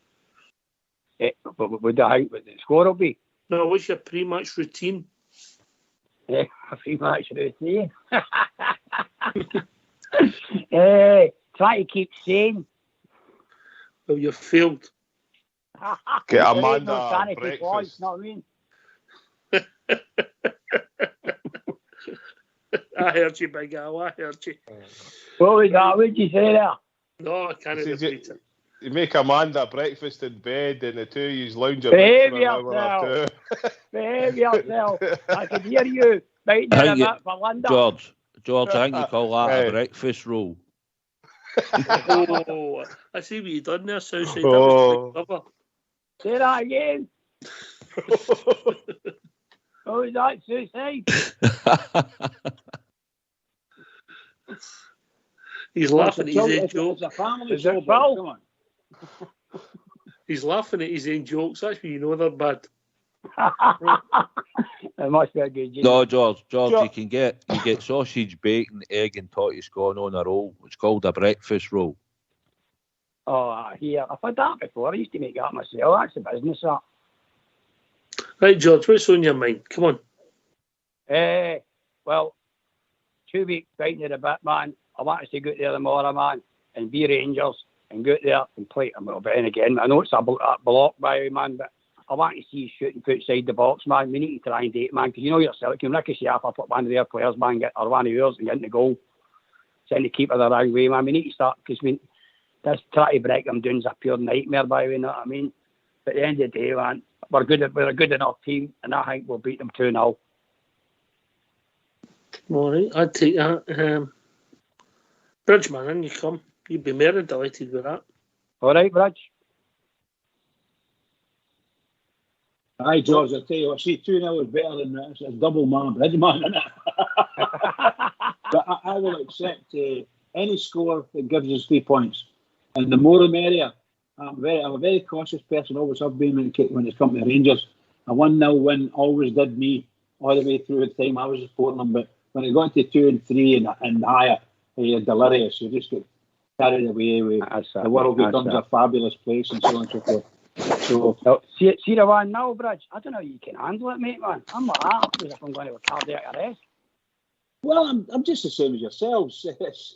You're just desperate. But when you're going for 1-0 and you get one up, for me, the very first thing I want them to do is not go up and score goals. I want them to just shut the back door. Don't let anything through at all, anywhere near the keeper. Do your job from a defensive perspective and then worry about what happens. You know what it's like, Bridge, man? Every corner you're like, oh no. Absolutely. See when they come away, when teams who they do this low blocker or whatever they call it, and they're stuck there and 10 men in their own half and they're sometimes inside their own box and it's just mental. That's what it feels like. But see when they break with a possession, they actually, a lot of these teams, they actually gain 50 yards within about maybe 3 or 4 seconds before we even know what's happening, you know. You wonder, 2 or 3 passes and they're away. And all of a sudden, our midfield aren't there to support the defence, and the defence are a shambles when it comes to there's maybe 3 or 4 players against them. They're not Bridgeman, they lost 13 goals in the league last year. 13 goals in the league. Yes, I know. I'm not saying they'll score goals against us, but I'm saying they cause trouble because we lose the ball at these crazy, inopportune times. I want us to be a lot tighter when it comes to these times and not give them these presents, shall we say. I totally get that. Hold on to the ball. Game management. So then you don't shoot, George? Mate, we've got to shoot. We've got to start shooting. Well, you don't hold on to the ball when you shoot. Aye, oh, simple. I know, man. But at the end of the day, if you shoot inside the box, you know yourself. You've done it yourself when you played that. But you take a shot, the chance of coming after somebody is quite high, isn't it? If you don't shoot, you'll never score. Big Al. That's that, Knocker. That's correct. If you don't shoot, you'll never score. Like George is right. I suppose unless you look at last New Year's game, that hits that out of the water. But there you go. Carry on. But look, it'd be nice to see us. Nice to see us playing expansive football. Midfielders striking the ball and hitting the top of the corner, putting in the pokey. That's not going to happen all the time. But I'd just like to see them trying it. I'd just like to see that they're trying it. As I said before, if you try it and it's not successful, at least you're trying. Exactly. The next time you do it might hit the back of the net. If you do it 10 times, a lot of averages, one of them's gone in, surely, unless we've nail luck. So I'd like to see him. And I think that does that creates space. Pardon me, that creates space. A ball ricocheting. We've got some good players in there. If the ball ricochets, especially a Roof guy, Morelos to a certain extent, but Roof, he's always in and about there sniffing about. In regards to what Bridge was saying, I think we could tighten up a wee bit better, but if you don't retain possession, we have to be. I think that's a thing this season as well, that we now be a bit slack at. I think we could press the ball a lot quicker. Get there a bit quicker when we do lose possession. The defence, you're right in what you say about the defence. The defence is strong. I mean, the only downside of the defence for me is we've only got the 3 recognised centre halves, and I'm not that keen on that Simpson. But I still think he could do a job against I still think he could come in and do a job. I would have liked to seen a stronger. I would have felt more confident if Katic had games under his belt, and he was our third defender, if you like. But we've got cover, we've got Patterson, we've got Tavernier, we've got Golson, we've got Hollander, and we've got Barisic, and we've got Bassi. I mean, that's pretty good. That's pretty good defensive cover. So I don't think we're going to lose many goals again this season. I think the issue is us putting a foot on the throat of teams, and I think we can set a bit of a standard again.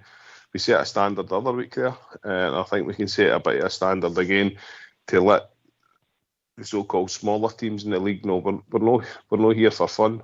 We're going to treat you all the same. We're going to destroy the lot of you. And we're going for 56. Here. George, you got a spare room? Aye, how far?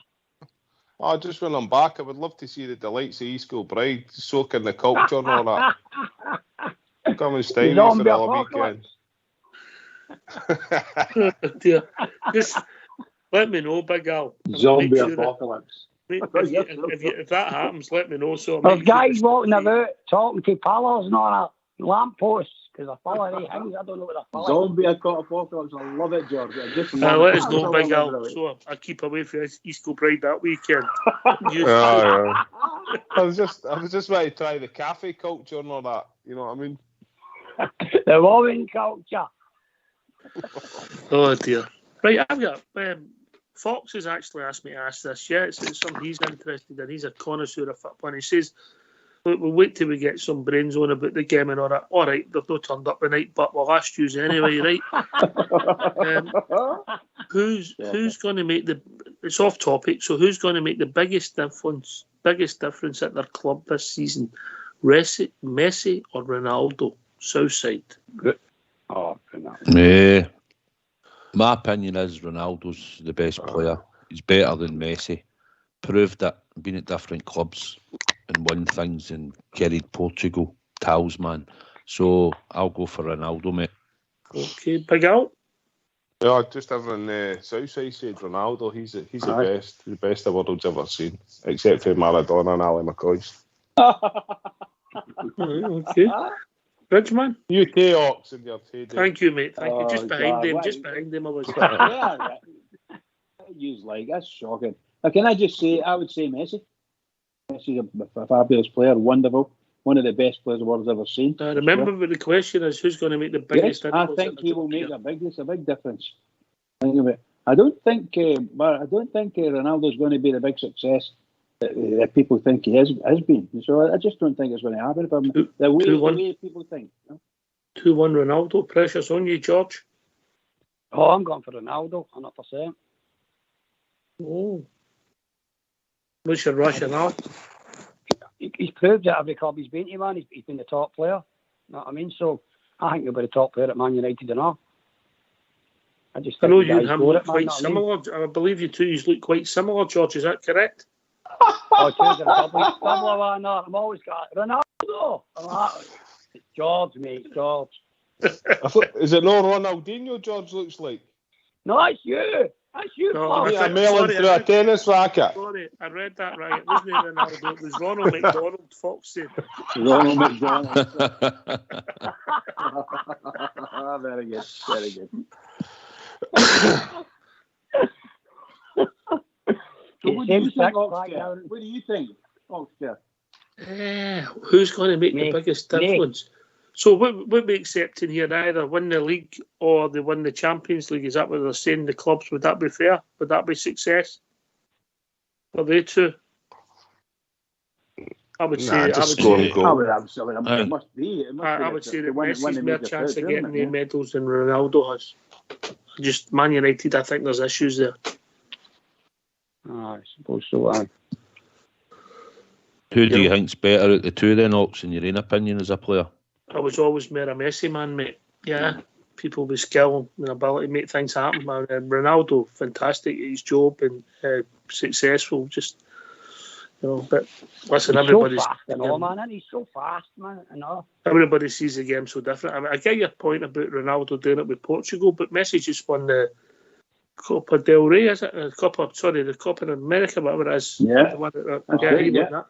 It's the equivalent of what Ronaldo's won, isn't it? But do you think if Messi had left earlier, he could go into most teams then?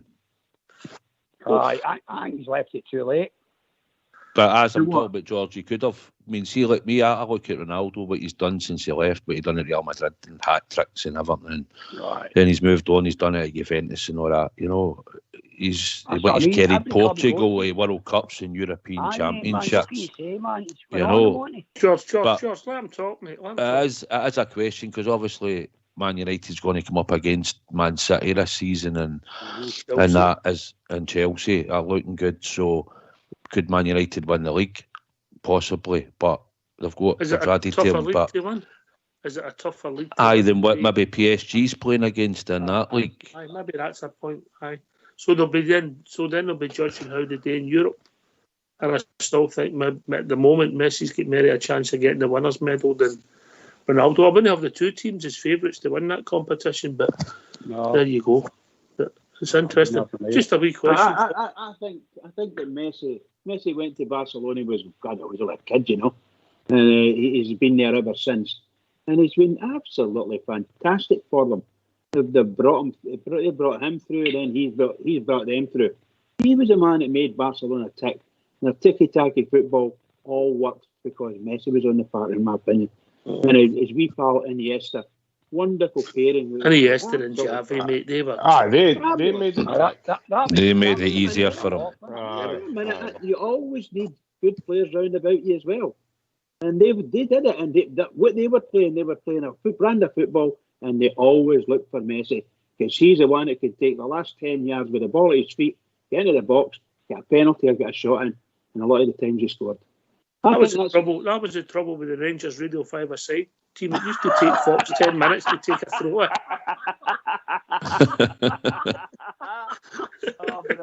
That'd be like the anyway, we've reached that time in the evening.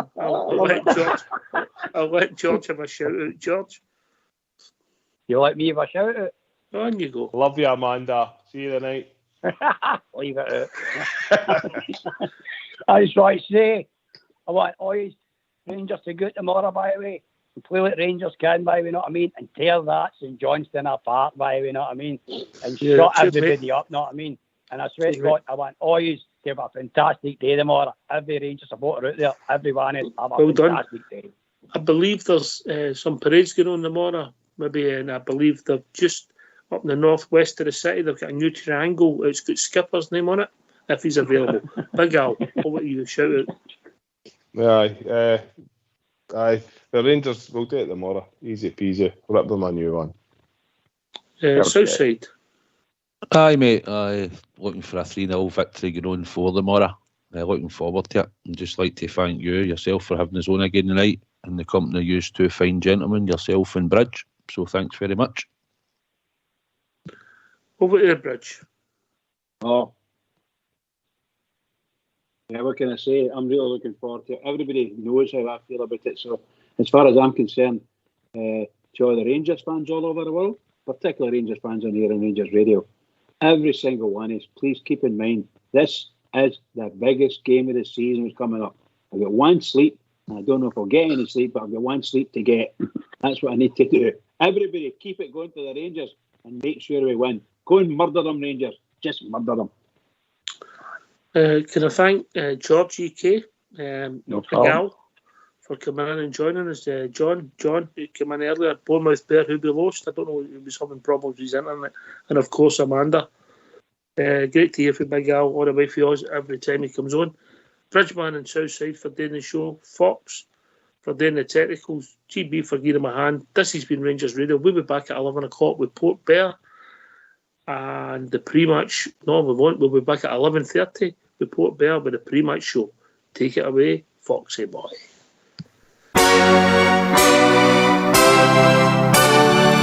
How can you see looking through those tears? Don't you know you're worth your weight in gold? I can't believe that you're alone in here. Let me warm your hands against the cold.